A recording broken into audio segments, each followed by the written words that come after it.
Social media का time है, internet का टाइम है। जो अच्छे से खुद को प्रेजेंट कर पाएगा वो बिक जाएगा। क्लाइंट को चाहिए भाई जल्दी जल्दी रिजल्ट आ जाए। हम पर्सनली तो खुद से साफ मना कर देते, क्योंकि इस तरीके से काम होता तो रातों रात जो भी डिजिटल मार्केटिंग करा रहा है वो आज बिलियनियर होता। समय लगता है डिजिटल मार्केटिंग में। क्या आपने रिसर्च करी इस प्रोडक्ट की मांग कितनी है? कॉमन कंफ्यूजन होती है डिजिटल मार्केटिंग में इन्वेस्ट करने से पहले। तो वो रिस्क लेने से डरता है। आप प्रोडक्ट को समझ नहीं पा रहे हो, उसकी ऑडियंस को समझ नहीं पा रहे हो। एड लगाओ, सेल्स बढ़। कितना प्रैक्टिकल है ये पॉसिबल करना? रैपिडली पैसा लगाए चले जाएंगे तो आपसे आगे कोई और आके बैठ जाएगा और आपका लॉस ही होना है। चंद पैसों के लिए आप किसी को रॉन्ग कमिटमेंट करोगे तो ये भी ठीक है। मेरे कॉम्पिटिटर्स की तो एड चल रही है तो रिजल्ट आ रहा है, बट मुझे नहीं आ रहा। उसका प्रोडक्ट और सामने वाले का प्रोडक्ट, वो कितने समय से ऐड चला रहा है और आप कितने समय से। 100% सेल्स, 100% लीड्स। अगर आप फोन पे पेटीएम को आज भी उठा के देखोगे, पेटीएम की बात कर रहा हूँ मैं, तो खुद की बड़ी बड़ी कंपनी है, ये खुद भी इतने लॉस में रहे। कोई भी चीज ना एक रात में नहीं होती है, आपको टाइम देना ही पड़ेगा उसके अंदर। क्या हर बिजनेस के लिए सेम डिजिटल स्ट्रेटजी रहती है? बिल्कुल आता है ना रिजल्ट। बहुत कम चांसेस हो जाते हैं कि बहुत ज्यादा कैंपेन आपके फेल होने वाले हैं, तो क्लियर कट कि सर हमसे नहीं हो पाएगा। कहते हैं मार्केटिंग एक आर्ट है और डिजिटल मार्केटिंग एजेंसी चलाना एक एडवेंचर। आज हमारे मेहमान हैं उसी एडवेंचर के खिलाड़ी, नाम है आकाश भाटी। कैसे आकाश भाई आप? बहुत बढ़िया, आप बताओ कैसे हो? बहुत सही। लास्ट हमने आपके साथ पॉडकास्ट किया था जिसमें हमने एसईओ से रिलेटेड बात करी थी और उसका बहुत अच्छा रिस्पॉन्स आया था। तो कई एजेंसी फाउंडर और फ्रीलांसर्स के बहुत सारे डाउट्स थे, तो आज हम उन्हीं सारे डाउट्स को लेकर के चर्चा करेंगे। बिल्कुल बेसिकली ये पॉडकास्ट कम और चाय पर चर्चा ज़्यादा होगी। बिल्कुल, और चाय मेरी फेवरेट भी है। बिल्कुल जी।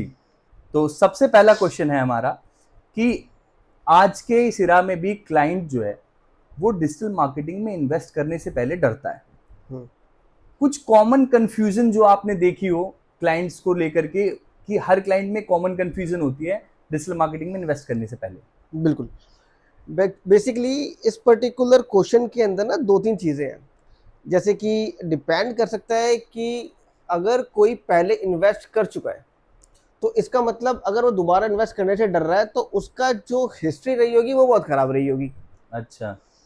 ऑब्वियसली ना, कि अगर आप कहीं पे पहले कई जगह ठोकरे खा के आया है वो, ठोकरे खाकर आया होगा, अब उसमें उसकी गलती नहीं होती, क्योंकि देखो जब क्लाइंट को नॉलेज नहीं होती है कि उसको कहाँ से स्टार्ट करना है, कैसे स्टार्ट करना है, या उसको सही गाइडेंस नहीं कोई प्रोवाइड करा पाता, तो ये 100% होना ही है कि वो गलती होगी और उसकी मार्केटिंग स्ट्रेटेजी गलत होने की वजह से वो गलत जगह जाएगा और लॉस करा के आएगा। दूसरी चीज़ ये है कि जो कि मान के चलो कि किसी का बिजनेस ऑफलाइन में बहुत अच्छा वो चलता हुआ आ रहा है, तो वो रिस्क लेने से डरता है कि यार अच्छा खासा चल तो रहा है, क्या ऑनलाइन के चक्कर में पड़ूंगा, क्योंकि उनका जो मानसिकता है ना वो वैसी है कि यार सब कुछ तो ठीक चल रहा है, वो लाला वाला हिसाब किताब जो पुराने आज तक चलते हुए आ रहे थे उसी का हिसाब किताब। लेकिन मेरे को ऐसा लगता है आज नहीं तो कल या अभी उनको डिजिटली अपने बिजनेस को लेकर आना जरूरी है। अगर आप फर्स्ट मूवर नहीं होगे, सही टर्न नहीं लोगे आज के टाइम पर, तो आपसे आगे कोई और आके बैठ जाएगा और आपकी लीगेसी पीछे धरी की धरी रह जाएगी और कोई और आपसे आगे निकल जाएगा, आपका धंधा खा जाएगा। बिल्कुल खा जाएगा। क्योंकि देखो अगर आप देखोगे कि नए नए बच्चे आ रहे हैं नए नए आइडियाज के साथ और अपने आइडियाज को इम्प्लीमेंट करते हैं और फिर बड़े ही कम समय के अंदर $1 बिलियन का धंधा खड़ा कर देते हैं। वो कैसे कर पा रहे हैं? उनके पास सीधा सा लॉजिक होता है कि मेरे को अपने इस प्रोडक्ट को किस तरीके से हाइप करना है। अगर प्रोडक्ट में जान है और मार्केटिंग स्ट्रेटेजी बहुत बढ़िया है तो आपका धंधा चलेगा ही चलेगा, चाहे फिर लीगेसी किसी की 100 साल पुरानी क्यों ना हो, वो पीछे छूट जाएगी। क्योंकि अब वो टाइम है ही नहीं। सोशल मीडिया का टाइम है, इंटरनेट का टाइम है। जो अच्छे से खुद को प्रेजेंट कर पाएगा वो बिक जाएगा। कोई ऐसा एग्जाम्पल दे सकते हैं आपकी जिससे कि लोगों को समझने में आसानी हो? इस बिल्कुल, आप अगर देखोगे कितने सारे नए नए ब्रांड्स आते हैं। अगर मैं आपसे बात करूं कि अभी अगर आप बात करोगे इसकी, जैसे बेला वीटा हो गया या आदिल कादरी का जो इत्र हो गए, अगर आप इनको देखोगे, इनका अगर पास देखोगे तो बेला वीटा का तो कोई ऐसा था भी नहीं, बहुत रैपिडली ग्रो हुई है। और क्योंकि वो कैसे ग्रो कर पाए, उन्होंने मार्केट को समझा। उन्होंने क्या करा, उन्होंने ये देखा कि या तो परफ्यूम बहुत महंगा है या फिर जो सस्ता है वो इतना चीप है कि लोग डरते हैं कि उससे उसका कपड़ा ही खराब ना हो जाए। किसी तरीके की इरिटेशन ना हो कोई जाए, साइड इफेक्ट कोई प्रॉब्लम ना हो जाए। तो उन्होंने बीट के मार्केट को समझा और डायरेक्ट पहुंच गए मॉल के अंदर अपने प्रोडक्ट को लेके, जी आप टेस्ट करो, यूजीसी कंटेंट बनाया। UGC content. अगर आपके पास आकर आपसे कोई रियल रिव्यू ले जाए और उसको जाके सोशल मीडिया पे डाल दे, तो आप तो उससे रिलेट कर जाओगे। करेक्ट है। जब आप उससे रिलेट करोगे और इस तरीके की कंटेंट जब सामने वाले को समझ में आने लगता है कि अच्छा लग रहा है, तो वो उस पर फोकस करने लगता है और उसी तरीके के कंटेंट को बार बार डालता है। और धीरे धीरे करके आज वो धंधा कई 100 करोड़ का पहुंच गया है कुछ ही सालों के अंदर। क्या आपको लगता है कि जो 100 साल पुराना धंधा भी करके कोई चांदनी चौक के अंदर मिठाइयां बेच रहा है, क्या जो उसने 3 साल के अंदर अचीव करा वो आज 100 साल के अंदर अचीव कर पा रहा है? तो बहुत बड़ा डिफरेंस आ जाता है कि आप अपनी मार्केट स्ट्रेटेजी को किस तरीके से लाते हो।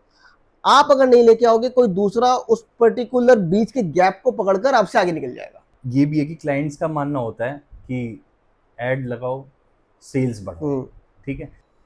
कितना प्रैक्टिकल है ये पॉसिबल करना? देखो, इसमें ना दो बातें हैं। इसमें ना गलती ना डिजिटल मार्केटिंग एजेंसीज की ही है। किस तरह से? क्योंकि प्रोडक्ट को बिना समझे अगर आप क्लाइंट को ये कह दोगे कि सर आपको इसकी एड रन करनी है और उसके बाद आपके सेल्स आनी स्टार्ट हो जाएगी, रॉन्ग कमिटमेंट। Wrong commitment. अगर यार आप सीधी सी बात है, आप प्रोडक्ट को समझ नहीं पा रहे हो, उसकी ऑडियंस को समझ नहीं पा रहे हो, और आपको ये पता नहीं है कि बजट क्या लगेगा, आपको उसका पूरा स्ट्रक्चर नहीं पता है कि उसकी बनाने की कॉस्ट क्या आ रही है और आप कितने में निकल कर आ रहा है, या उसकी जो हमको ज्योग्राफिकली उसकी ऑडियंस हमें देखने की कहाँ वो ज़्यादा बिक सकता है, बिना ये सब चीज़ें जाने, बिना टेस्ट करे, बिना अलग अलग ऑडियंस को टेस्ट करे हम अगर रैपिडली पैसा लगाए चले जाएंगे, तो आपका मनोबल भी टूटेगा, कॉन्फिडेंस जाएगा, और एट द एंड आपको फिर लगेगा कि ये धंधा मेरे लिए है ही नहीं।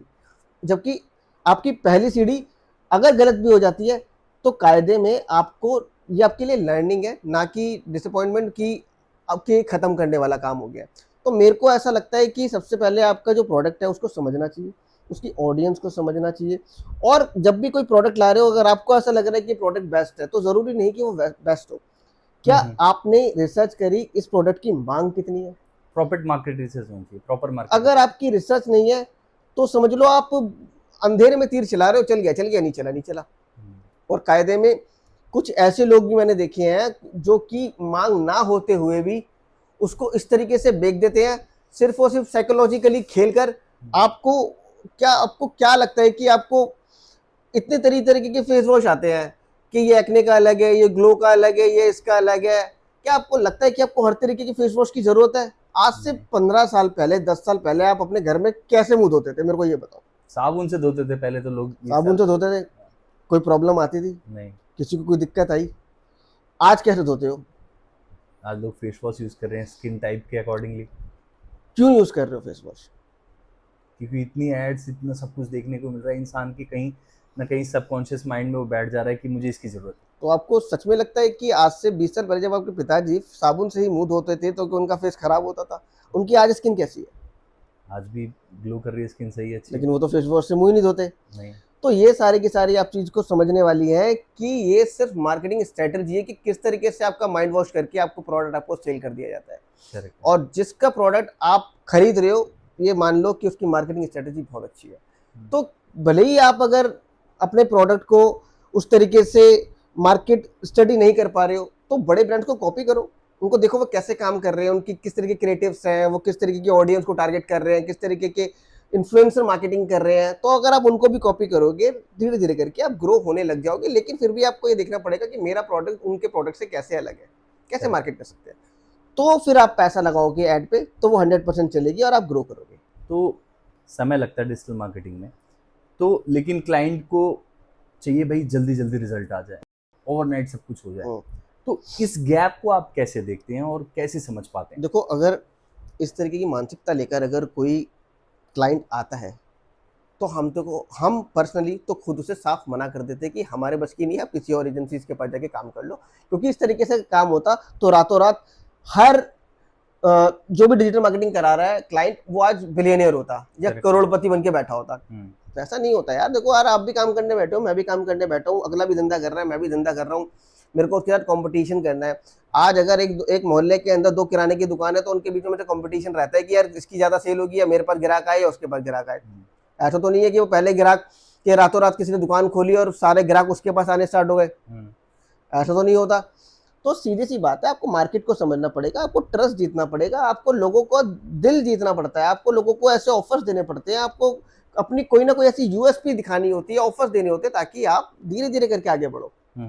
इस तरीके से हमको सिर्फ एड रन करना नहीं होता, हमको मार्केट में ये देखना पड़ता है कि आपका प्रोडक्ट किस पर्टिकुलर ऑडियंस को पसंद आ रहा है, क्या टारगेट्स लेके चल रहे हैं, जिससे लेकर उसकी जो आरओआई है या मेरी जो बेचने की कॉस्ट आ रही है वो कैसे और कम की जा सकती है।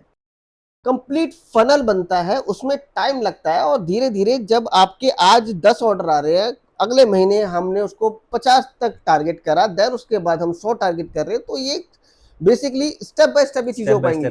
कोई अगर आपको कमिट कर रहा है कि आपको 2 महीने के अंदर इतनी सेल दे देगा, इतनी सेल दे देगा, देखो 2 महीने में वो अपनी सर्विस चार्ज लेके आपसे चला जाएगा और आपका लॉस ही होना है। होता भी ये फ्रीलांसर्स यही कमिट करके 2-3 महीने तक काम फ्रीलांसर्स के पास देखो ऑफिस नहीं है, और मैं ये नहीं कहूंगा देखो हर एक फ्रीलांसर गलत होता है। बहुत से फ्रीलांसर्स अच्छा काम कर रहे हैं और अच्छा रिजल्ट दे रहे हैं, मैं उनके खिलाफ नहीं हूँ, पर सिर्फ चंद पैसों के लिए आप किसी को रॉन्ग कमिटमेंट करोगे तो ये भी ठीक नहीं है। उनकी वजह से होता क्या है कि देखो मैं इज्जत करता हूँ हर उस इंसान की जो कि डिजिटल मार्केटिंग या अपनी मेहनत करके पैसा कमाना चाह रहा है, लेकिन कुछ ऐसे लोगों की वजह से जब पूरी इंडस्ट्री का नाम बदनाम होता है तो वो गलत है। मेरे को वो लोग अच्छे नहीं लगते। आज हम यहाँ पर ऑलमोस्ट 10 साल से ज्यादा हो गए हैं काम करते हुए, तब चीजों को आज हम इतने अच्छे से समझ पा रहे हैं कि हमें पता है किस ऑडियंस के लिए या किस प्रोडक्ट के लिए हमको क्या टारगेट करना है, किस तरीके के इन्फ्लुएंसर्स चाहिए, किस तरीके या पर्टिकुलर उस प्रोडक्ट के लिए क्या बजट होना चाहिए। हम जब भी कोई क्लाइंट को ऑनबोर्ड करते हैं, हम 10 से 15 दिन लेते हैं स्टार्टिंग के अंदर पूरी स्टडी के लिए, देन उसके बाद हम ऐड स्टार्ट करते हैं। आज आप मेरे पास प्रोडक्ट लेके आए, उसने बोला कल से ऐड स्टार्ट कर दो, सॉरी मैं नहीं कर सकता। आप मेरे को 2 महीने बाद छोड़ के चले जाओगे, बोल दो कि आकाश जी आपको काम नहीं आता, और ये मैं क्यों सुनूंगा। हमारा काम ये है कि हम प्रॉपर स्टडी करें, प्रोडक्ट को समझे, उसकी ऑडियंस को समझे, अलग अलग कैंपेन के साथ उसको टेस्ट करें, तब जाके धीरे धीरे रिजल्ट लाके दें और उसको स्केल करें। एक जीरो रुपए की कंपनी से $1 मिलियन कंपनी बनने तक का जो समय होता है ना, वो बड़ा क्रूशियल होता है, और अगर आप उसको डिटेक्ट नहीं कर पाओगे तो आप 100% खुद भी फेल हो जाओगे, अपना नाम भी खराब करोगे, क्लाइंट आपका फीडबैक भी गलत देगा, और खुद का भी आपका कॉन्फिडेंस लूज होगा, और फिर आप ये इंडस्ट्री छोड़ के भागोगे। अगर कोई क्लाइंट है जो कि अपने कॉम्पिटिटर्स की एडवर्टीजमेंट देख रहा है, ठीक है, अब उनकी एडवर्टीजमेंट देख करके आपको बार बार बोल रहा है कि यार मेरे कॉम्पिटिटर्स की तो ऐड चल रही है, उसको रिजल्ट आ रहा है, बट मुझे नहीं आ रहा, तो इस केस में आप उसको क्या एक प्रोफेशनल जवाब देना चाहोगे? बिल्कुल, देखो पहले तो हमें ये समझना पड़ेगा कि उसका प्रोडक्ट और सामने वाले का प्रोडक्ट क्या है, वो कितने समय से ऐड चला रहा है और आप कितने समय से ऐड चला रहे हो, उसका जो पर्टिकुलर ऐड का बजट है आपका कितना है और उसका कितना है, वो कितनी एड्स बना के चला रहा है और आप कितनी चला रहे हो, वो किस तरीके के इन्फ्लुएंसर्स को टारगेट कर रहा है और आप किस तरीके के इन्फ्लुएंसर्स को टारगेट कर रहे हो। सबसे पहले तो क्लाइंट को खुद को बैठ के स्टडी करनी पड़ेगी कि मैं कहाँ गलत कर रहा हूँ। देखो बेसिकली बात यह है कि क्लाइंट को जब तक खुद बैठकर स्टडी नहीं करेगा, डिजिटल मार्केटिंग एजेंसी आपको बेवकूफ़ी बनाएगी, क्योंकि देखो एट द एंड उसको सर्विस चार्ज मिल रहा है। उनको तो लगता है कि यार हमने किसी को हायर कर लिया, अब उनकी रिस्पॉन्सिबिलिटी है रिजल्ट ला के देना और सारा काम करके देना। आप अगर समझो, आज से अब ऑफलाइन में चले जाओ, आज भी आप उनके पिताजी अपने गल्ले पे बैठते हैं और 1-1 रुपए का हिसाब रखते हैं, कितना गया कितना आया, उनको अपने उस लड़के से जो कि दाल लेकर आता है या फिर आटा लेकर आपको तोल के देता है, उससे ज़्यादा सारा 1-1 रुपए का हिसाब, 1-1 दाल का हिसाब उस ओनर को होता है, जो कि बैठ के वहाँ पे गल्ले पे बैठ के 1-1 रुपए का हिसाब रख रहा है। वो इसलिए रख रहा है क्या, हालांकि वो क्या किसी को नहीं बिठा सकता या वो किसी और के ऊपर रिस्पॉन्सिबिलिटी नहीं छोड़ सकता, वो इसीलिए किया जाता है ताकि खुद को अगर नॉलेज होगी तो सामने वाले के ऊपर और अच्छे से बारीकी से नजर रख पाएगा। तो मेरे को ऐसा लगता है कि अगर आप किसी और की ऐड देखकर ये सोच रहे हो क्यों नहीं चल रही है, तो हमें उसके ऊपर बैठ के काम करना पड़ेगा, देखना पड़ेगा कि हम कहाँ गलती कर रहे हैं, हमारी ऑडियंस कहाँ गलत है, हमारे क्रिएटिव के अंदर कहाँ पे हुक नहीं आ रहा है, या फिर हमारा बजट क्या उनकी बजट से ज़्यादा कम तो नहीं है, या फिर वो जहाँ पर उनकी यूएसपी काम नहीं कर रही है, या फिर जो मार्केट गैप उनके बीच में आया हुआ है क्या हम उसको फिल कर सकते हैं। तो हमारे को छोटी छोटी चीजें जाननी पड़ेंगी, वो किस तरीके के ऑडियंस उसका प्रोडक्ट परचेज कर रही है, हमें वो आइडेंटिफाई करना पड़ेगा, अदरवाइज आप हवा में तीर मारते रहोगे। तो जब तक वो चीजें क्लियर नहीं होंगी आपका प्रोडक्ट सक्सेस नहीं हो पाएगा। एजेंसीज एडवर्टीजमेंट रन कर रही है, 100% सेल्स, 100% लीड्स, आप इसको कैसे देखते हैं? क्या ये प्रैक्टिकली पॉसिबल है? यार देखो, पॉसिबल तो देखो सब कुछ है और कहूँ तो नहीं भी है। देखो सीधी सी बात है, अगर आप फ़ोन पे पेटीएम को आज भी उठा के देखोगे, पेटीएम की बात कर रहा हूँ मैं, या फ्लिपकार्ट की, अमेजोन की, ये खुद इतनी बड़ी बड़ी कंपनी है, ये खुद भी इतने लॉस में रहती है जी। क्या उनके पास पैसे की कमी है, हाँ। या फिर इन्वेस्टर्स की कमी है, या फिर उनके पास लोग नहीं है, या अच्छी डिजिटल मार्केटिंग एजेंसी वाले लोग नहीं है? ये बड़ी बड़ी कंपनियां भी लॉसेस में रहती हैं, जबकि सारे रिसोर्सेज है उनके पास। सारे रिसोर्सेज है। देखो सीधा सा लॉजिक ये है कि कोई भी चीज़ ना एक रात में नहीं होती है, आपको टाइम देना ही पड़ेगा उसके अंदर। तो आपको अपने बिजनेस को समझना ही पड़ेगा। और जब कोई एजेंसी आपको ऐसा प्रॉमिस कर रही है, डेफिनेटली आपको ऐसा कोई एजेंसी प्रॉमिस कर सकती है, तो आप उससे पूछो ना आपके पास स्ट्रेटजी क्या है। अगर आप अब मेरे प्रोडक्ट को 100% सेल कराने की बात कर रहे हो, तो आपने कोई रोड मैप तो बनाया होगा, आपने ये तो बनाया होगा कि मैं अपना 1 रुपया कहाँ लगाने वाला हूँ, या ये क्यों लगाने वाला हूँ, क्या मेरे जिस पे मैं 10 रुपये अपने खर्च करने वाला हूँ वो ऑडियंस है क्या, और मेरे आगे के 2 महीने के प्लान क्या होंगे, या जो प्रोडक्ट तुमने मेरे चूज करे हैं वो किस पर्टिकुलर बिहाफ पे चूज करे हैं। जब तक आपके पास प्रॉपर R&D, प्रॉपर स्ट्रेटजी नहीं होगी, कोई भले ही एजेंसी कुछ भी बोलती रहे, आप उसके ऊपर अगर उसकी बातों पे, उसकी क्रिएटिव पे, उसकी वीडियोस को देख के उसके पास जा रहे हो, तो इसका मतलब आप बेवकूफ हो। आपको खुद को R&D करनी पड़ेगी। अगर आपको लगता है ये सारे उसकी R&D को देखने के बाद, उसकी स्ट्रेटजी को देखने के बाद, अपने खुद की आप स्टडी जब आपको लगे, आप 100% श्योर हो जाओ कि ये एजेंसी मेरे लिए परफेक्ट है, मेरे प्रोडक्ट को समझ पा रही है, तब आप उसके ऊपर इन्वेस्ट करो। और अगर ये स्टडी आपकी तरफ से 100% है, तो सामने वाली एजेंसी भी गलती करने के चांसेस बहुत कम रह जाएंगे, क्योंकि फिर आपकी जो कम्युनिकेशन गैप है वो नहीं रहेगा, दोनों का माइंडसेट एक जैसा रहेगा, प्रोडक्ट को समझने की सोच अच्छी होगी, और फिर जब आप उसको सेल कराओगे तो वो सेल होगा। लेकिन कुछ भी चीज एक रात में नहीं होगी, समय लगेगा। क्लाइंट को लगता है मैंने इस एजेंसी को हायर कर लिया, अब इसका काम है सब कुछ, ठीक है, फिर वो कुछ टाइम बाद कहने लगता है ये एजेंसी कुछ नहीं कर रही है। ग्राउंड रियलिटी में क्या चैलेंजेस फेस करने पड़ रहे हैं क्लाइंट को नहीं पता। तो इसको आप कैसे देखते हैं और कैसे समझा पाएंगे इस चीज को? देखो इसमें ना मैं कहूँगा कि इसमें एजेंसीज का फॉल्ट है, और देखो क्लाइंट का फॉल्ट तो मैं ये कहूँगा कि देखो क्लाइंट तो चाहता है कि सारा काम मैं तुम पे छोड़ दूँ, लेकिन अगर आप अगर ये सोच के उठा रहे हो कि कोई बात नहीं यार मैं कर लूंगा, फलाना है ढिमकाना है, और मैं इतने रुपए तो मेरे को मिल ही जाएंगे, तो ये देखो ये बेवकूफ़ी वाली बात है। सीधा सा लॉजिक ये है कि अगर आप किसी ओनर से, किसी क्लाइंट से सारा काम उठा रहे हो, और उसको वो कहता है कि सारा काम अब आपको करना है, और अगर आप सच में करने, आपको 100% गारंटी, आपने स्टडी अच्छी से करी है, तो आप उठाओ। अदरवाइज आप क्लाइंट को साफ मना कर दो कि सर हमसे नहीं हो पाएगा, आपकी हमारे को इस चीज़ की रिक्वायरमेंट है, आपसे हमको जानना है, आपसे हमको हर 15 दिन में एक मीटिंग करनी है, चाहे जूम मीटिंग करो, चाहे आप डायरेक्टली उनसे मिलके करो, क्वेश्चंस करो, अपने प्रोडक्ट के बारे में उनसे बात करो, उनकी क्या यूएसपी उनसे पूछो, और फिर उनकी पर्टिकुलर उसके प्रोडक्ट की जो उनका एक्सपीरियंस है उसको डालो उस मार्केटिंग के अंदर, तब जाके वो हिट करेगा। आपको क्लाइंट को बताना पड़ेगा कि सर मैं ऐसे नहीं कर पाऊंगा काम। जब तक ये कम्युनिकेशन गैप रहेगा, आप अपने प्रोडक्ट को लेके हर बार फेल होगे। अगर कोई क्लाइंट आपसे कह रहा है कि आप ही को सब कुछ करना है, तो आपको उसे रोकना पड़ेगा। हमेशा ये नहीं होता है कि क्लाइंट हमेशा आप पे हावी रहे, और उस पर्टिकुलर चीज़ की वजह से क्या होता है, आप हमेशा लॉस कराते हो और अपना फीडबैक हमेशा मार्केट के अंदर गलत लेकर जाते हो। तो क्लियर कट सब कुछ चीजें क्लियर कट होनी जरूरी है यार, जरूरी है। आप मेरी बात को समझो ना, कोई मुझसे क्लाइंट आया, बोलता है यार कि मैं आपको 2 लाख रुपए दूंगा, आप ये सारा करो, मेरे बस की नहीं है कुछ भी इसके अंदर देखना, ना दिमाग मारना।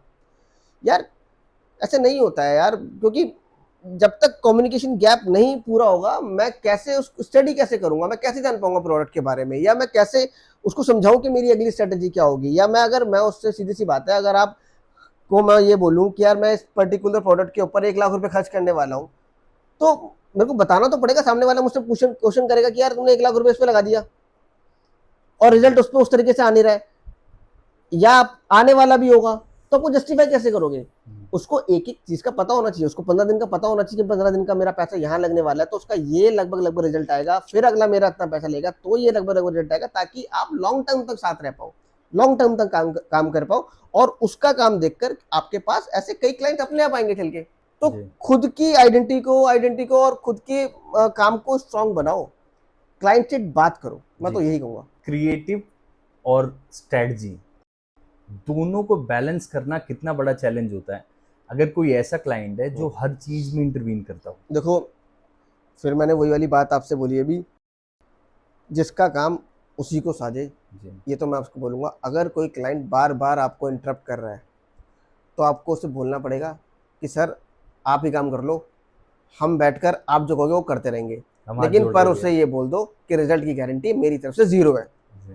यार मेरे को आता है बेचना, अगर मेरे को पता है स्ट्रेटजी क्या है, तो आप सामने वाले को बोलो कि सर मैं गारंटी नहीं लूंगा। आप गारंटी, अगर आप तब भी उसके बोलने पर काम कर रहे हो फिर रिजल्ट नहीं आ रहा, तो ये आपकी गलती है। जब भी कोई क्लाइंट ऐसे करता है तो उसको समझाओ कि सर आप जो कर रहे हो उसकी वजह से ये इम्पैक्ट पड़ेगा, और हम जो कर रहे हो उसकी वजह से ये इम्पैक्ट पड़ेगा। अगर फिर भी क्लाइंट को अगर आप पे भरोसा नहीं होता, अगर करने की कोशिश करता है या अपनी चलाता है, तो उसको सीधा ही कहो कि ठीक है सर आप एक काम करते हैं, 2 महीने हम आपके कहने पे चलेंगे, ठीक है, जिसकी हम रिस्पॉन्सिबिलिटी देंगे, आपकी एक एक चीज आपके कहने पे करेंगे, लेकिन अगर रिस्पॉन्स नहीं आता तो आप बिल्कुल मत बोलना सर जैसे हम कहें वैसे करने देना, रिजल्ट की गारंटी हम देते हैं, लेकिन कंप्लीट स्ट्रेटजी के साथ। जी, म्यूचुअल अगर आप रहोगे, म्यूचुअल अंडरस्टैंडिंग आपके बीच में रहेगी, तो रिजल्ट 100% आएगा। मैं जानता हूँ कई क्लाइंट ऐसे होते हैं जो कि लगता है कि मैं सब कुछ जानता हूँ, और ऐसा बोलना नहीं चाहिए कि मैं सब कुछ जानता हूँ, क्योंकि जो सब कुछ जानता होता है वो भगवान होता है, भगवान कोई है नहीं है। जी जी जी।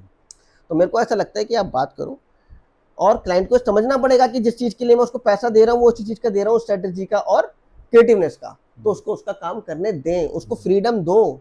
अगर आप उसको फ्रीडम दोगे तो वो अपना बेस्ट देने की कोशिश करेंगे और दे पाएंगे। उसको सोचने की तो फ्रीडम दो कि किस तरह से स्ट्रेटजी डेवलप करें। यार एक बात बताओ, अगला बंदा 10 लोगों की, 15 लोगों की, 20 लोगों की, 50 लोगों की टीम लेके बैठा है, तो वो क्यों लेके बैठा है?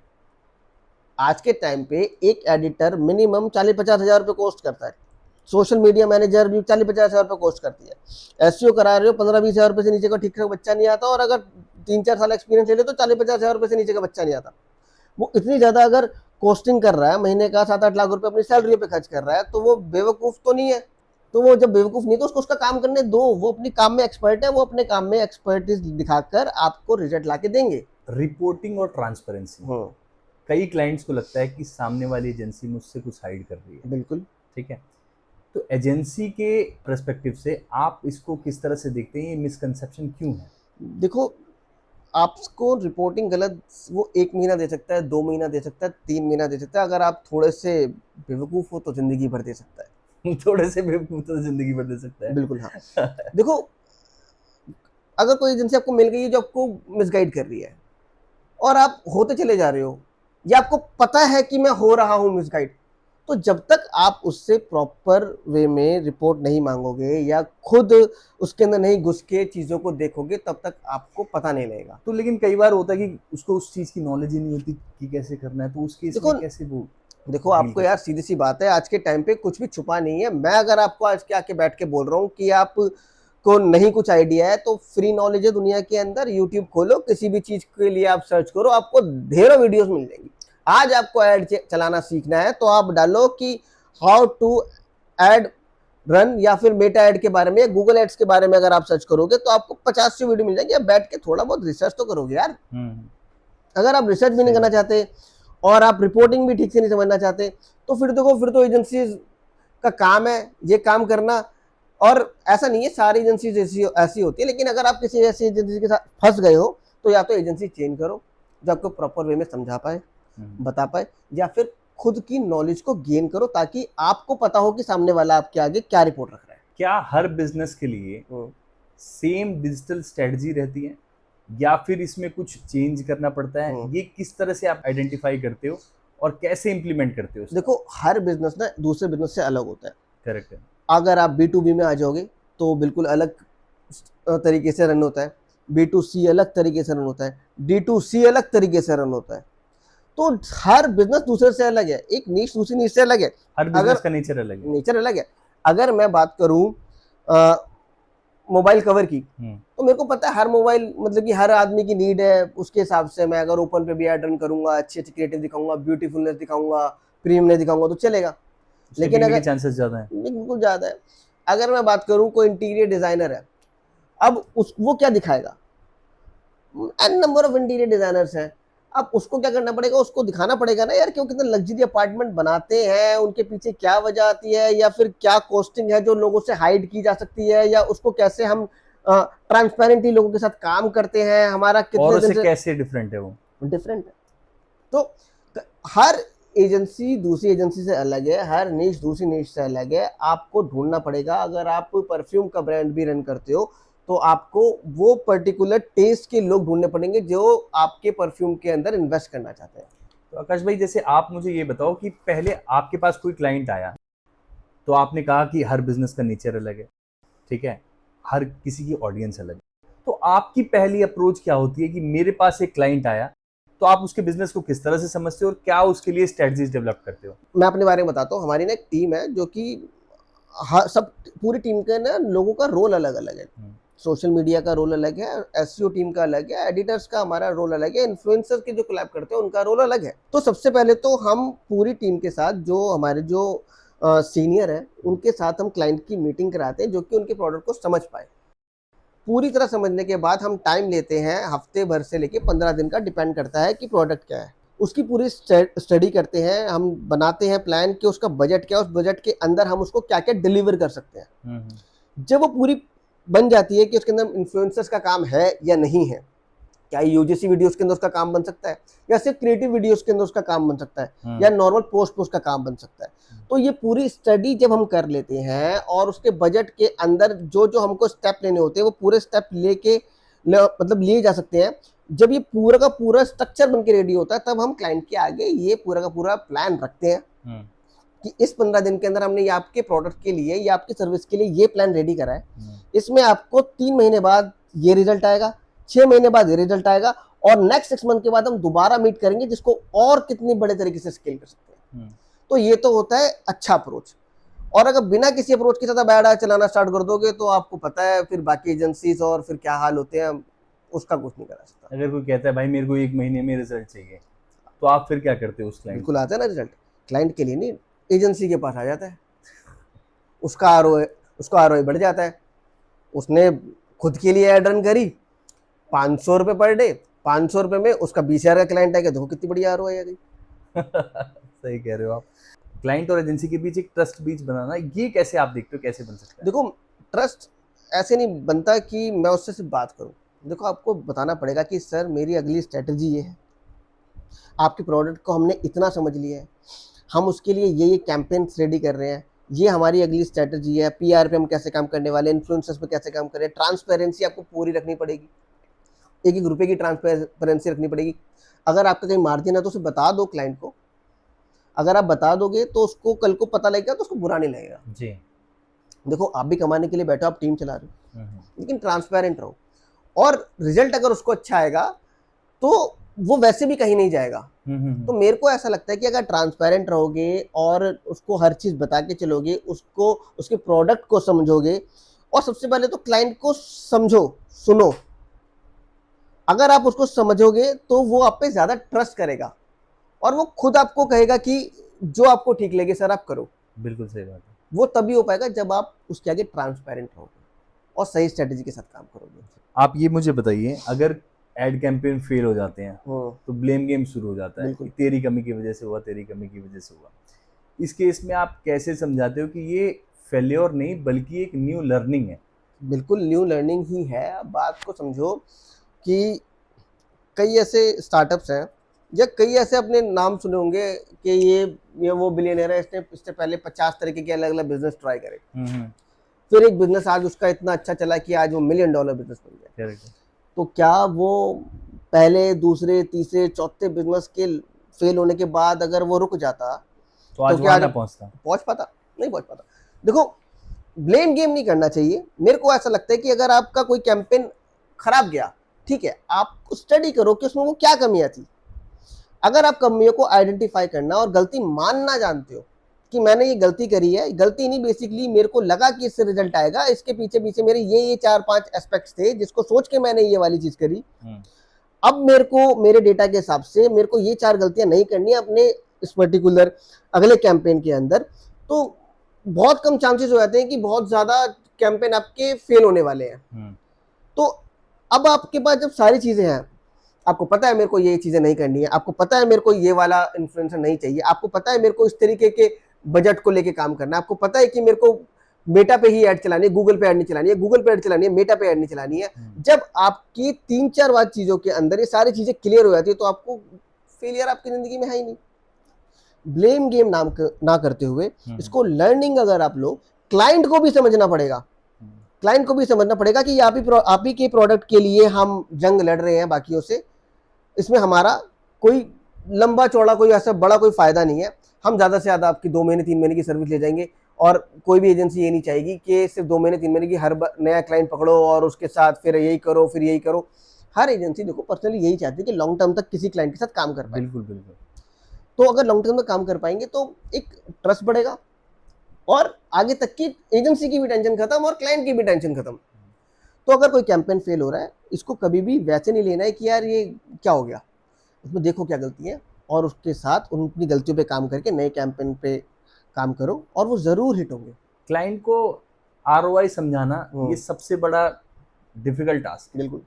तो इसको आप कैसे सिंप्लीफाई करके हमारे व्यूअर्स को बता सकते हो कि कोई भी एजेंसी फाउंडर है या जो भी काम कर रहा है तो वो कैसे सिंप्लीफाई यार करके पहले तो आना आरओआई को ना, मैं इतना बेकार मिथ बना रखा है ना, ये आरओआई आरओआई आरओआई इतने सारे यूट्यूब पे वीडियो डाल डाल के ये आरओआई अचीव कर ली, वो आरओआई अचीव कर ली। यार एक बात बताओ, सारे एड इस तरह से चला रहे हैं, 1000 रुपए लगाओ 10x करवास ले जाओ। यार एक बात बताओ, मान के चलो मैंने कोई ऐसी कंपनी पकड़ी है जिसका प्रोडक्ट ही 5 लाख का है, ठीक है, मैं 5,000 रुपए पर डे की ऐड चला रहा हूँ या 2,000 रुपए पर डे की ऐड चला रहा हूँ, मेरे को 10 दिन के अंदर मेरे कितने रुपए खर्च हुए? अगर मैं 2,000 रुपए की भी ऐड चला रहा हूँ तो 20,000 रुपए खर्च हुए। 20,000 रुपए खर्च हुए। मेरा एक 5 लाख रुपए का प्रोडक्ट कोई हिट हो गया, मतलब या फिर मैंने एक प्रोडक्ट बेच दिया तो 20,000 रुपए के हिसाब से मेरी आरओआई क्या पहुंच गई? नई आइडिया ना।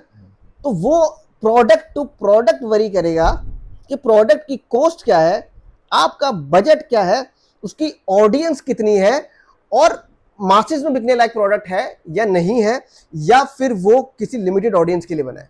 जी यार एक गुची का बैग जब आप खरीदते हो तो 2 लाख भी खर्च करते हो, 5 लाख भी खर्च करते हो, लेकिन वो क्या हर आदमी खरीद सकता है? नहीं, बिल्कुल नहीं खरीद सकता। तो उसकी ऑडियंस भी लिमिटेड है, उसकी ऑडियंस नीश ऑडियंस है। तो हमको समझना पड़ेगा प्रोडक्ट टू प्रोडक्ट, कभी भी आरओआई के ऊपर हम काम नहीं कर सकते।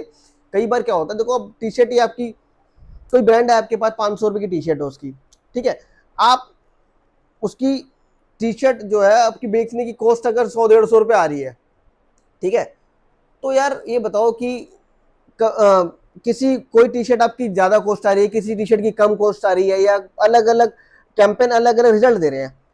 तो कुछ पर्टिकुलर ब्रांड्स और प्रोडक्ट के अंदर क्या होता है, हमें लॉन्ग टर्म का देखना पड़ता है कि उस पूरे 6 महीने के अंदर हमने कितना लगाया, क्या हमारे को निकल कर आया। और कई ऐसे प्रोडक्ट्स होते हैं जिसके अंदर हमारे को फर्स्ट वाला जो ऑर्डर होता है उस पर ज्यादा ध्यान नहीं मारना होता, वो कितना निकलना चाहिए, क्योंकि हो सकता है कि अब जैसे कि मान के चलो सब्सक्रिप्शन बेस है कोई, उसमें आरओआई कैसे काम करेगा कि मेरे को आप मुझसे 99 रुपए की सब्सक्रिप्शन ले लो हर महीने की, ठीक है, अब वो 100 रुपए की सब्सक्रिप्शन पड़ रही है, मतलब कि मेरे को एक या फिर 200 रुपए की मेरी कॉस्ट आ रही है एक 99 रुपए की सब्सक्रिप्शन को बेचने के लिए हर महीने की। आप कहोगे 200 रुपए लगा के 99 रुपए की सेल कर रहे हैं, यार ये तो इतनी घटिया सेल है तुम्हारी, लेकिन आप ये भी तो समझो कि वो हर महीने देने वाला है, देने वाला नहीं, वो हर महीने देने वाला है। जब आप इसके हिसाब से कॉस्टिंग लगाओगे तो कितने बड़े हिट कर रहे हो आप। बिल्कुल। तो प्रोडक्ट टू प्रोडक्ट वरी करेगा, आरओआई हर एक प्रोडक्ट के साथ मैच नहीं होती, ये क्लाइंट को भी और एजेंसी को भी अपने क्लाइंट को समझाना जरूरी है। बिल्कुल सही बात।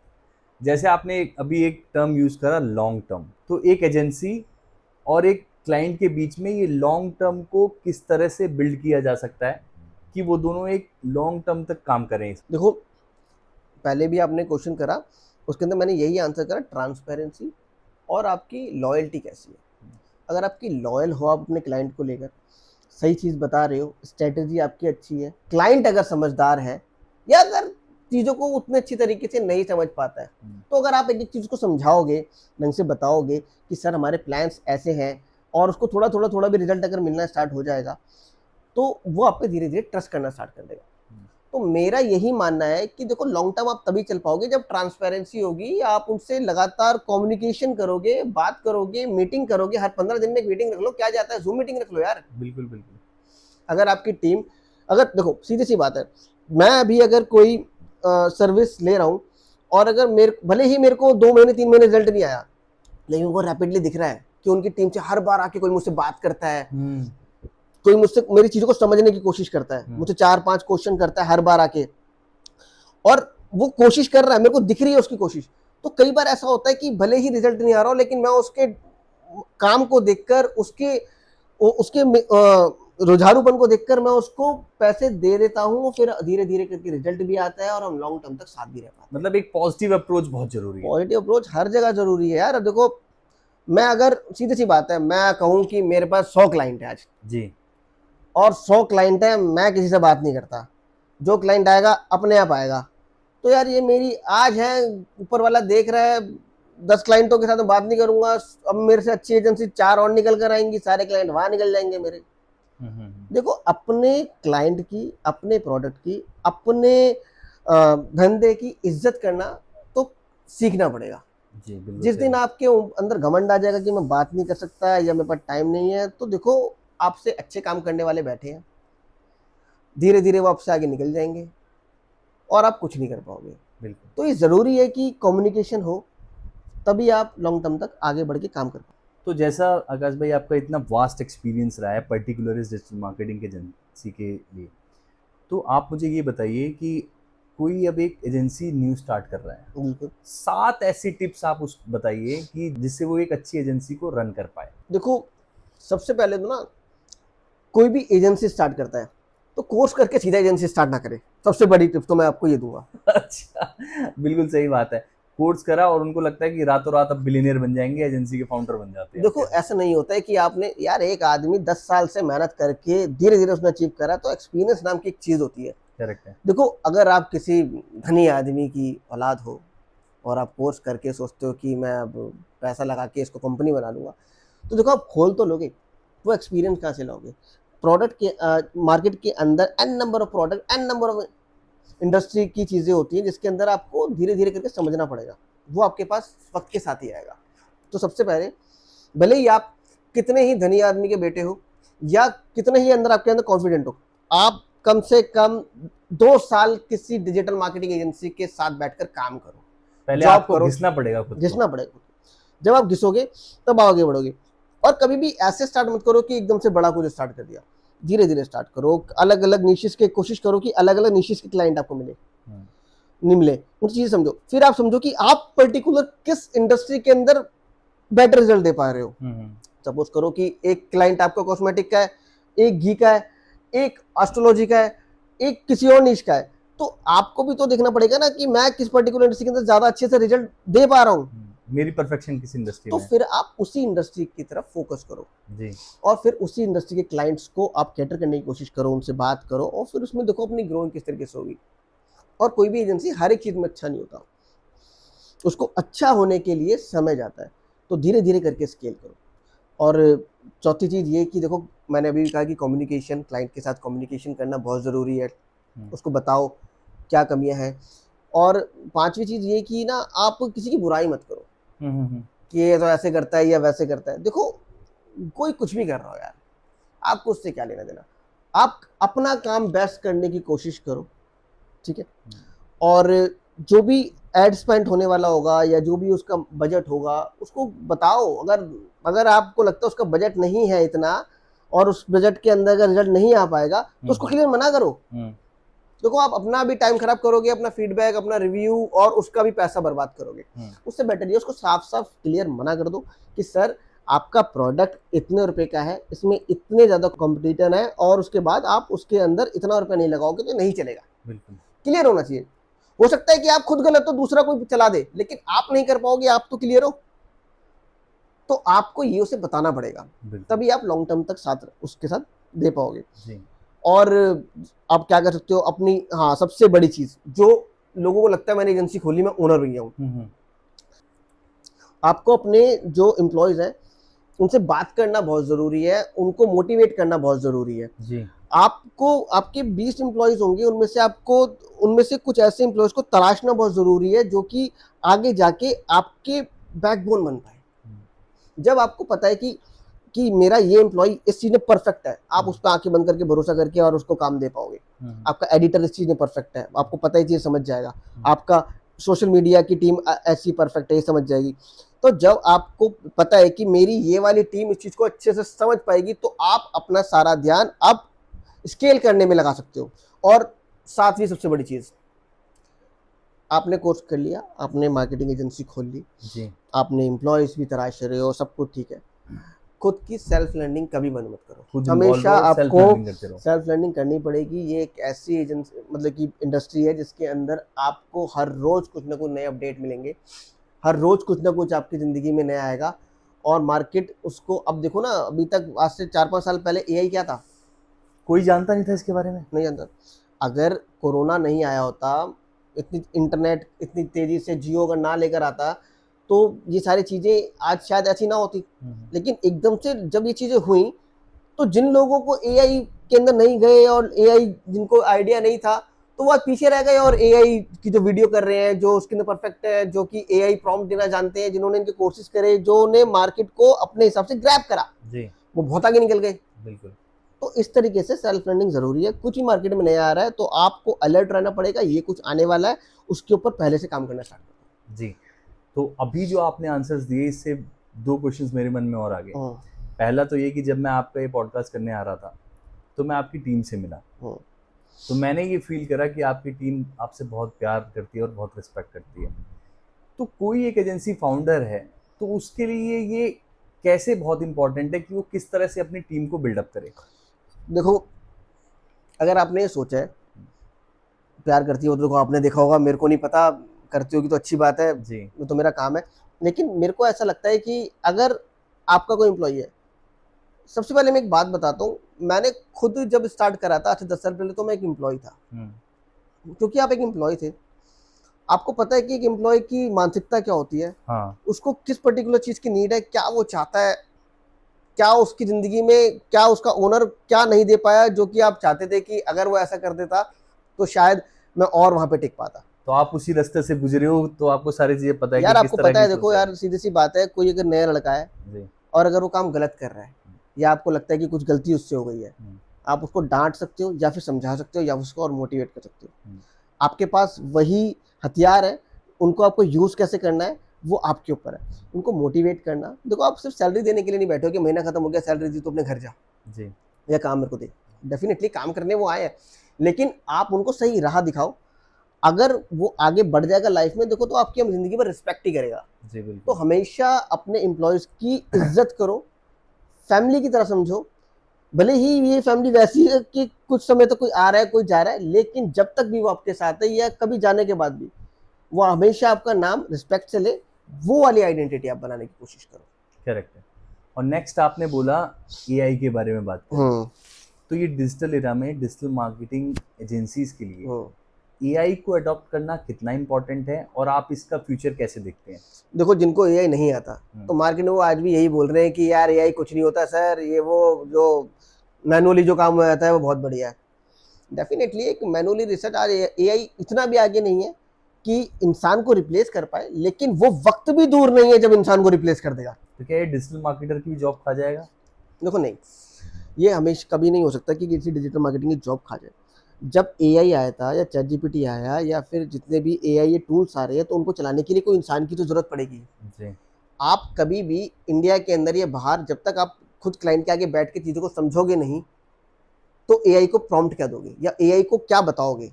करेक्ट है। हो सकता है कि 50-100 साल बाद ऐसा हो, लेकिन अभी के टाइम पे कम से कम 20-25 साल और तो ऐसा कुछ नहीं होने वाला है। हाँ, एआई के बारे में आपको जो भी कुछ अपडेट आता है, जो भी कोई नया टूल आता है, जो भी कुछ नया आने वाला होता है, आपको अलर्ट रहना पड़ेगा, उसको सीखना जरूरी है। आप उसको डिनाई नहीं कर सकते कि ये एआई का टाइम है। बिल्कुल। आज के टाइम पे एआई, बल्कि एआई आना अच्छी चीज है, गलत चीज नहीं है। देखो ना, आप पहले एक वीडियो को एडिट करने में कितना टाइम लगता था, और आज कितने कितनी बेहतरीन क्वालिटी के अंदर वीडियो बन के रेडी हो जाती है एआई की मदद से। अगर अगर आपके आप लिए हेल्पफुल टूल साबित हो बिल्कुल रहे हैं। हेल्पफुल है। आप देखो ना कि अभी तो जियो स्टार पे पूरी की पूरी महाभारत एआई से बना दी, हाँ, पूरी पूरी महाभारत एआई से बना दी। जी, तो आप ये समझो कि कितना ज्यादा स्कोप है इसका कि करेक्ट। आप उससे क्या क्या अचीव कर सकते हो। एक अब आप लगाओ कि पहले हमारे को एक एड शूट करने के लिए लाखों रुपए का बजट होना जरूरी था, करोड़ों रुपए लग जाते थे, डिपेंड करता था क्या है।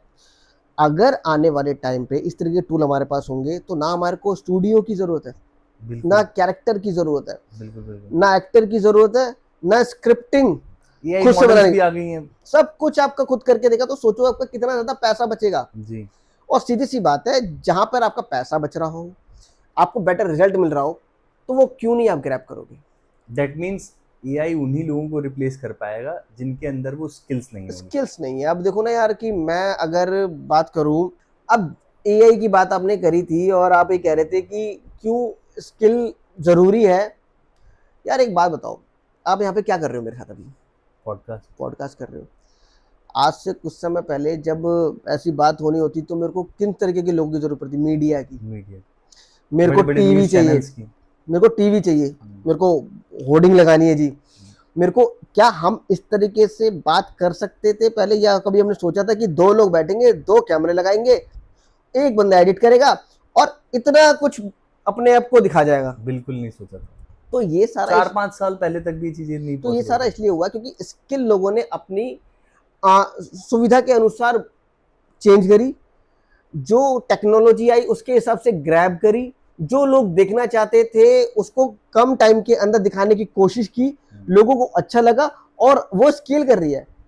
करेक्ट। आज बड़ी बड़ी मीडिया हाउसेस पॉडकास्ट कर रहे हैं, वो इसीलिए कर रहे हैं क्योंकि लोग ये देखना चाहते हैं। बिल्कुल हो देखना सकता है 10 साल बाद कुछ और हो, लेकिन अभी प्रेजेंट में ये काम हो रहा है, बिल्कुल तो ये चल रहा है। अगर कोई भी नया टूल आ जाए या कोई भी नई टेक्नोलॉजी, तो खुद को आपके हिसाब से उस अपना जो स्केल है वो हमेशा बढ़ाते रहना पड़ेगा। खुद स्किल्स को को अपग्रेड करना पड़ेगा उसके अपग्रेड अकॉर्डिंग। करना जरूरी है। अब फोन में भी तो अपग्रेड इसीलिए आते हैं ना कि कल कुछ नई टेक्नोलॉजी, पहले कुछ कम उसके अंदर आपको टेक्नोलॉजीज मिलती थी, आज कुछ नया आया तो डाल दिया। लोगों को अच्छा लगता है अपग्रेड, लोगों को अच्छा लगता है, इसलिए अपग्रेडेशन जरूरी है। तो जैसा आपने बहुत सारे चैलेंजेस के बारे में बताया, हम्म।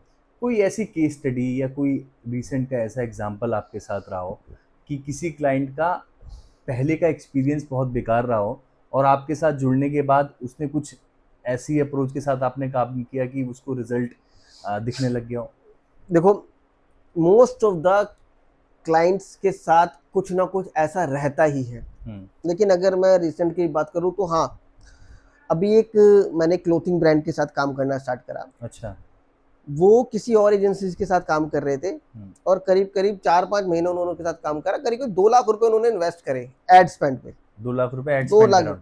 आपके हिसाब से 2 लाख रुपए एड स्पेंड करने के बाद अगर मैं कहता हूँ कि टी शर्ट की कॉस्टिंग 1000 रुपए है, और तो कितनी टी शर्ट आपको बिक जानी चाहिए अगर कोई एजेंसी अपने आपको बोलती है कि मुझे इस चीज के बारे में आइडिया है? तो मुझे लगता है कम से कम 2x का रुआज तो इनिशियल लेवल पे मिलना ही चाहिए उसको। बिल्कुल, कम से कम इतना मिलना चाहिए था।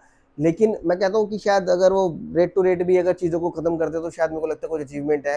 कोशिश करने की कोशिश करी उसने, लेकिन उसने 2 लाख के एड स्पेंड पर मुश्किल से 4 टी शर्टें बिक पाया। 2 लाख के एड स्पेंड पे 4 टी शर्ट्स? हाँ, क्योंकि ये तो बिल्कुल ही वर्स्ट रिजल्ट था। बिल्कुल, क्योंकि बेसिक्स नहीं पता थे। देखो यार, अगर क्लाइंट ने, क्योंकि अब मैंने क्या कहा कि आपको क्लाइंट को ट्रांसपेरेंसी रखनी जरूरी है। आप सिर्फ क्लाइंट इसलिए नहीं उठाओगे क्योंकि मेरे को पैसा चाहिए। मेरे को उसकी वेबसाइट के अंदर उसके डिजाइन से अच्छी नहीं लगी। जिस तरह के डिजाइन वेबसाइटों के अंदर बाकी जो उसके कॉम्पिटिटर रख रहे थे, मैंने कहा मैं इस पे काम नहीं करूंगा। तो ये कितना मुश्किल होता है किसी क्लाइंट को यार, बोल आपको पाना बोलना कि... पड़ेगा। देखो, बोलना पड़ेगा। ये इतने एक्सपीरियंस के साथ मैंने यही देखा है कि जब तक अगर आप नहीं बोलोगे तो आप गिरोगे नीचे। तो मैंने उनसे क्लियर बोला ये डिजाइन मेरे को अच्छे नहीं लग रहे, मैं इसके ऊपर कमिटमेंट नहीं दे सकता कि इस पर कोई रिजल्ट आएगा। फिर हमने क्योंकि मेरा खुद का क्लोथिंग ब्रांड भी है तो मेरे को आइडिया है कि किस तरीके के डिजाइन्स मार्केट में चलते हैं। तो फिर हमने उस अपने डिजाइनर्स के साथ उनके ऊपर स्टडी करी कि ये किस तरह के डिजाइन चल सकते हैं। हमने 2-3 डिजाइन बनाए, उनमें से हमारे 2 डिजाइन हिट हुए और उनके हम कम से कम अभी 200-250 टी शर्ट से अभी तक सेल कर चुके हैं। और मेरे ख्याल से आज तक का अगर बजट भी रहा होगा तो मेरे ख्याल से 40-50 हज़ार रुपये खर्च हुआ होगा। हम 40-50 हज़ार के अंदर इतना बढ़िया उनको शुरुआत में रिजल्ट दे गया। उनको हम अब मुझ पे ट्रस्ट है। तो मैं ट्रस्ट की आपने बात करी, बिल्कुल बिल्कुल। अब वो मेरे साथ लॉन्ग टर्म तक काम कर पाएगा जी। और मैं उसको स्केल करा पाऊंगा। बिल्कुल। तो इसी तरीके से आपको बोल्ड नेचर आपका होना जरूरी है, ट्रांसपेरेंसी दिखाना जरूरी है, आपको शेयर करना होगा कि जी क्या मेरा बजट है, अगले 6 दिन बाद या 10 दिन बाद या 20 दिन बाद मैं क्या इसके ऊपर बढ़ाने वाला हूँ। तो ये चीजें क्लियर रखोगे तो डेफिनेटली आप ग्रो करोगे। दैट मीन्स कि केवल ये जरूरी नहीं है कि काम उठाने के लिए आप कुछ भी बोल करके उसे काम उठा लो। बिल्कुल बिल्कुल बिल्कुल आपको ट्रांसपेरेंसी रखनी होगी, कोई अगर उसके यहाँ कमियां है तो उसको पॉइंट आउट करके चीज़ों को सही करना होगा। बिल्कुल बिल्कुल। तो आकाश भाई, आज इस पॉडकास्ट के थ्रू जो एजेंसी के फाउंडर्स हैं उनको भी, और जो बिजनेसमैन हैं, जो क्लाइंट होने वाले हैं उन एजेंसी के लोगों को, दोनों को बहुत सारी जो मिसकंसेप्शन थी उनको ब्रेक करने में ये पॉडकास्ट बहुत अच्छा साबित होगा। तो थैंक यू देखो सो मच, आपने बहुत सारी बातें हमें नई चीज़ें सिखाई। So once again thank you so much for coming to our podcast. देखो मैं तो अपनी कोशिश कर सकता हूँ, और जो मेरे पास मेरे हिसाब से जो एक्सपीरियंस मेरे को मिल पाया है उसके हिसाब से मैंने अपनी बातें रखने की कोशिश करी है। और अगर किसी को इससे कुछ मिल पाता है अच्छा तो अच्छी बात है। और बस थैंक यू, आपने मुझे समझा कि कुछ बोल पाऊँ आपके। जी।